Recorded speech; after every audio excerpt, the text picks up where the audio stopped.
The house was quiet, but not the kind of quiet that brings peace. It was the silence that screams louder than words, the kind that presses against your chest until breathing feels like a crime. I sat on the edge of my bed, staring at the peeling wallpaper, wondering how a home could feel so much like a prison. My fingers traced the cracks on the wall, each one like a scar, a reminder of how things had broken slowly, then all at once. The wind outside howled like a wounded animal, rattling the windows. I pulled my thin blanket tighter around my shoulders, but the chill wasn't just in the air, it was inside me. I was 12 when she came, my stepmother. Her smile was sweet enough to fool the world, but her eyes held storms.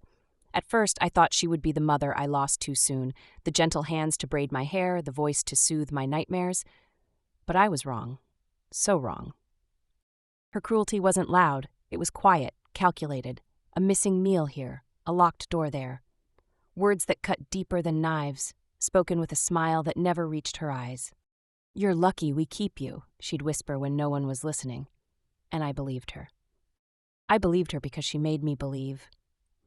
That night, as the wind clawed at the windows and the shadows stretched long across my room, I promised myself something.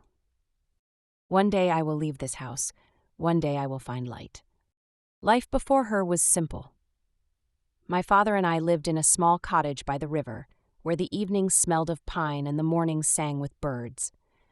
He worked hard, long hours at the factory, but every night he came home with a smile that made the world feel safe. When he told me he'd met someone, I was happy for him. I wanted him to smile again, not just for me, but for himself. "She's wonderful," he said one evening, his eyes bright as he stirred the pot of stew. "You'll like her, I promise." I nodded, clutching my spoon. "What's her name?" "Clara," he said softly, as if the name itself was fragile. "She's kind and she understands me." I smiled because that's what he needed. I can't wait to meet her. The day she arrived, the sun was shining like it had something to prove. Clara stepped out of the car in a dress the color of summer skies, her perfume drifting like a field of flowers. Her heels clicked against the gravel, sharp and confident. "Hello, sweetheart," she said, bending down to hug me. Her arms were soft, but her grip was firm, too firm. "We're going to be a family." I smiled back, shy but hopeful. Dad looked at her like she hung the moon, and I wanted to believe she did. Inside, she walked through the cottage like she owned it. Her eyes scanned the walls, the furniture, the pictures of Mum. "These will have to go," she said lightly, tapping a frame with her manicured nail. Dad chuckled nervously. "Let's just settle in first." But by the end of the week, Mum's scarf was gone. Her photo disappeared from the mantel. "You don't need reminders of the past," Clara said when I asked. Her voice was sweet, but her eyes were steel. I swallowed my tears because I didn't want to upset Dad. Then came the rules. No talking back. No eating before chores. No friends over. Each rule was a chain, and I wore them quietly. Dad didn't see it. She was sweet when he was home, cruel when he wasn't, and I learned to smile through pain. One evening, I overheard them talking in the kitchen. "She's too soft," Clara whispered. "She needs discipline." "She's just a child," Dad replied, his voice tired. "She's old enough to learn respect," Clara snapped. I crept back to my room, heart pounding. Respect, that word would become a weapon. Her cruelty grew like weeds, slow at first, then all at once. It started with small things, a cold glance, a sharp word, a chore that stretched into hours.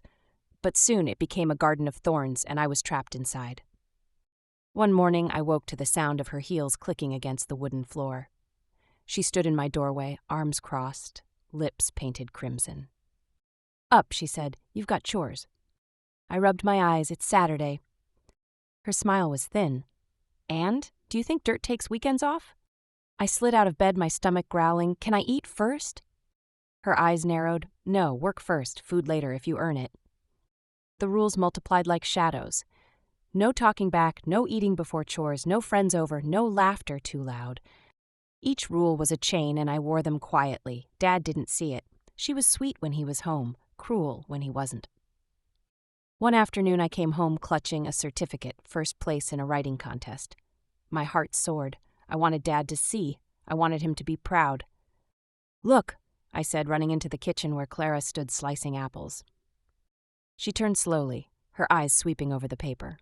Then, with a flick of her wrist, she tore it in half. "Stop pretending you're special," she hissed. "You're nothing." The sound of ripping paper was louder than my heartbeat. I froze, the pieces fluttering to the floor like broken wings. "Why?" I whispered. Her smile was sharp. "Because you need to learn your place." She locked the kitchen at night. I'd lie in bed, stomach growling, tears soaking my pillow, dreaming of freedom. Sometimes I'd sneak to the bathroom and drink tap water just to feel full. "You're weak," she'd say, tilting her head like she cared. "No wonder your mother left you." Those words broke something inside me. My mother didn't leave. She died. But I stopped defending her because every defense brought punishment. School became my sanctuary. Books were my escape. I read about heroes who rose from ashes, and I wondered if I could ever be one. But even there, her shadow followed me. She checked my bag, my clothes, my homework. "Don't embarrass us," she'd sneer. I believed her for a long time. Winter had wrapped the world in white silence, but inside the house, storms raged louder than the wind outside. The fire in the hearth crackled weakly, throwing shadows that danced like ghosts across the walls.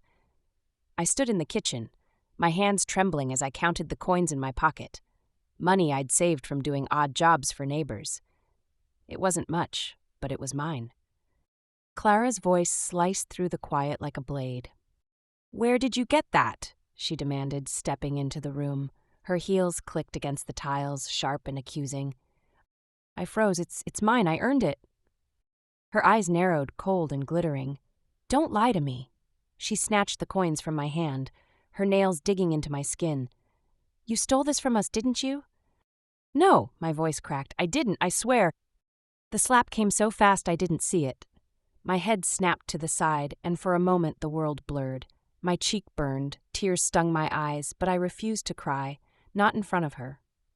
"You're nothing," she hissed, her breath hot against my face. "Nothing without us." Something inside me shattered. The chains I'd worn for years, the fear, the silence, the obedience, snapped like brittle twigs. I turned and ran, her voice chasing me down the hallway.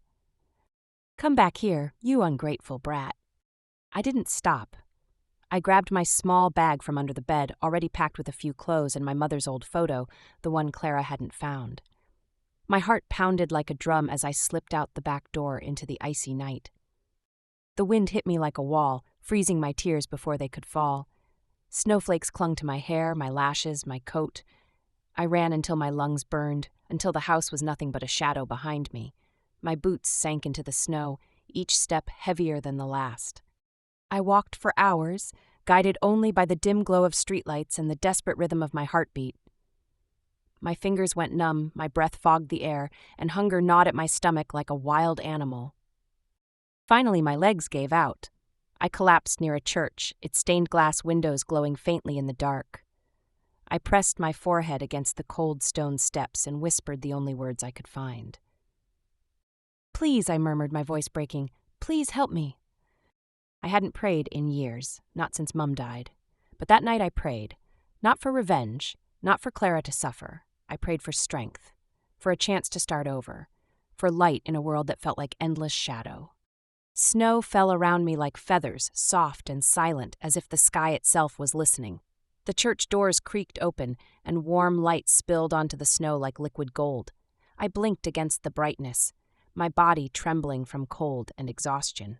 A man in a long coat stepped out, his breath fogging in the air. "Good heavens," he said, rushing towards me. "Child, what are you doing out here?" I tried to speak, but my lips were numb. I had nowhere else." He didn't ask questions. He wrapped his coat around my shoulders and guided me inside. The warmth hit me like a wave, and for the first time in hours, I felt something other than fear. The church smelled of old wood and candle wax. Stained glass windows glowed softly, casting colors across the pews. He led me to a bench near the altar and handed me a steaming cup of tea. "Drink," he said gently. "You're safe now." I sipped slowly, the heat burning my tongue, but I didn't care. Tears blurred my vision. "What's your name?" he asked. "Lena," I whispered. "I'm Pastor James," he said with a kind smile, "and you're going to be all right." Pastor James introduced me to a shelter run by volunteers. The building was old but warm, filled with people whose eyes carried stories like mine, stories of pain, survival, and hope. The first night, I lay in a bunk bed under a thick quilt, listening to the soft hum of voices and the distant sound of laughter. It felt strange, almost unreal. Kindness was something I'd forgotten existed. Days turned into weeks. I enrolled in school again. I worked part-time jobs, cleaning, stacking shelves, anything that paid.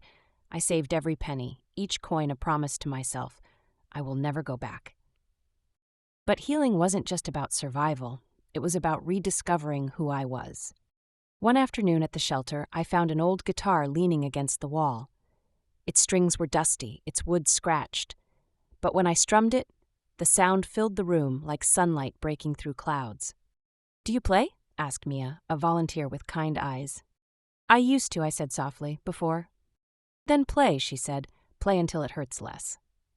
And I did. Every night I played. I wrote songs about pain and hope, about shadows and light. People listened, they clapped, they cried. For the first time, I felt seen. Pastor James became my guide. Mia became my friend.